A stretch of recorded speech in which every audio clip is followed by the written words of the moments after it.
আমি তো একটা ঈদ করতে পারিনি। ঈদের দিন সকালে কান্না করতাম যে আমি আমার ছেলেকে রেখে ঈদ করছি। ওর নামে কেস দিয়েছে। আমার বাড়িটা পুলিশ ফাঁড়ি করতে চেয়েছিল। আমরা অনেক নির্যাতিত হয়েছি। আমার ছেলের নামে কেস দিয়েছে। আমার ছেলে ছিল জার্মান। ও ৯ সালে গেছে জার্মানে।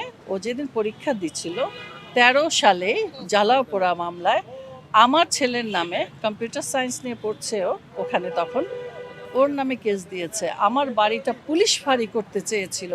আমার ছোট ছেলে জার্মানে ছিল। ও আসার পরে বলে আপনার বড় ছেলে শান্তু আসছে। আমি বলছি আমার বড় ছেলে ছোট ছেলে আমি জন্ম দিছি, আমি চিনি। আপনারা চিনেন?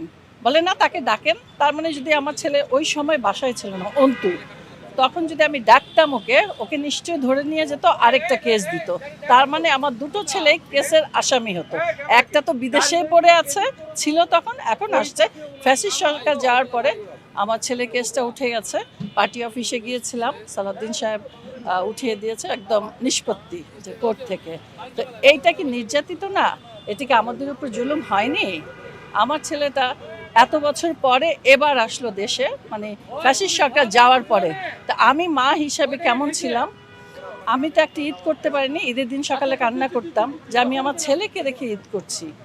তো এই যে মানুষের হাহাকার, বুকের যে কষ্ট, সবটাই তো পেল। এখন তো তাদের একই অবস্থা, দেশ ছেড়ে পালিয়েছে, আর আমরা দেশে আছি, আর তারেক জিয়া দেশে আসছে। এই তো এটাই বলবো।